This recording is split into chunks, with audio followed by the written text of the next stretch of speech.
Hey everyone, today we're going to be doing the last part of our space badge, part 3, and this part is all about the constellations.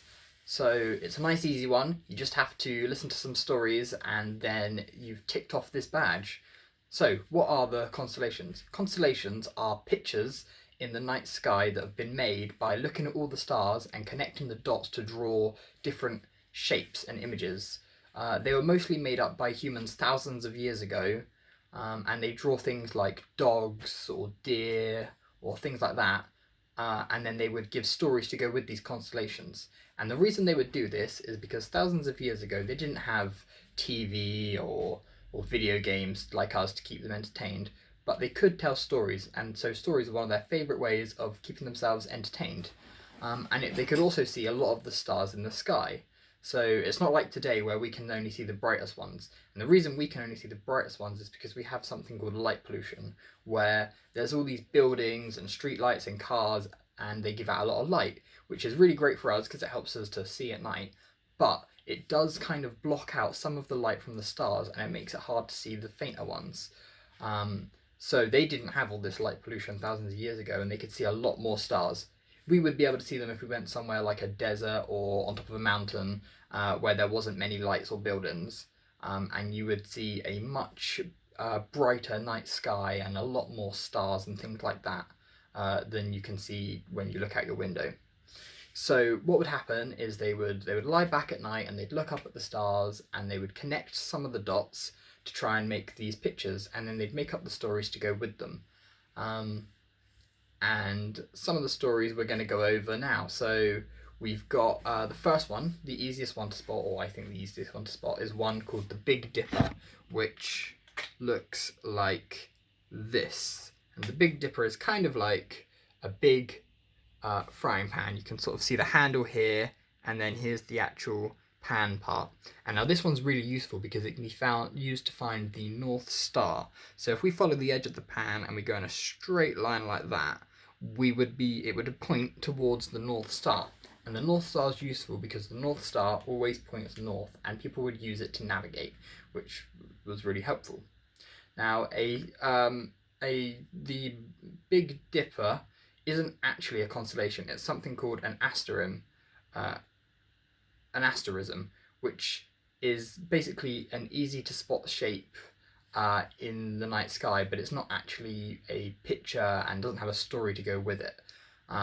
But the Big Dipper is the part of another bigger constellation, one called Ursa Major, which looks like this. So you can see the Big Dipper is this part here, and the whole thing makes a bear. You can sort of see the bear shape. Again, it makes it easier to see like that. So this is one that was made up by the Greeks, and the story they had to go with this is that one day Zeus was looking down at the world and he saw a really beautiful woman called Constellation, and he thought, wow, she's really beautiful.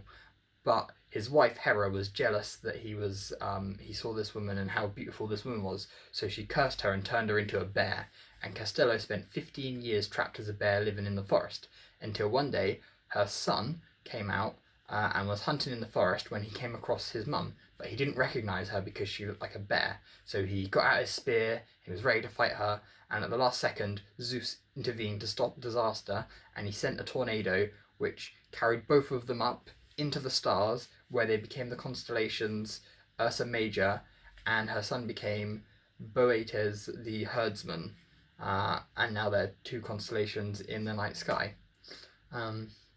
Another interesting one is Scorpio, which kind of looks like a scorpion, which is why it's got the Greek name for scorpion.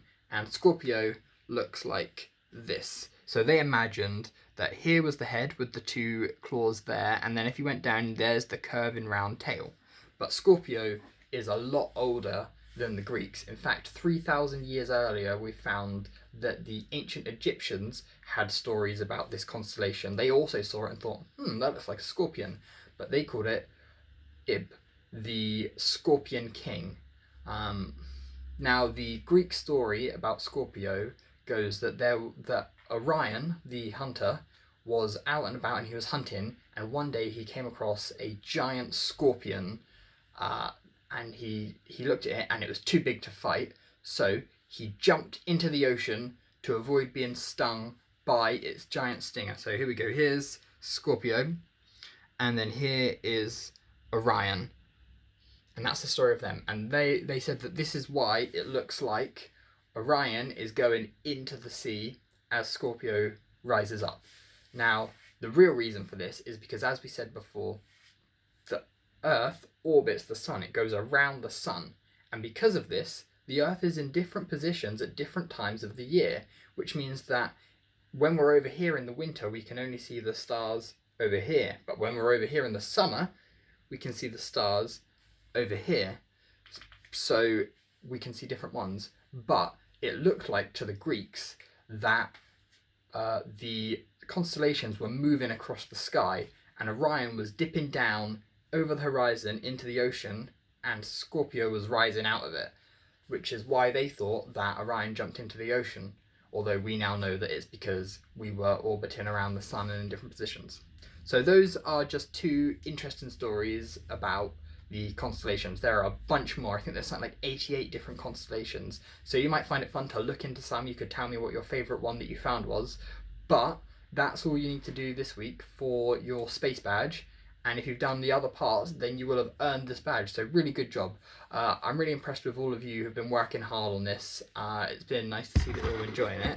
And I can't wait to see what we do next week. So bye guys. See you later.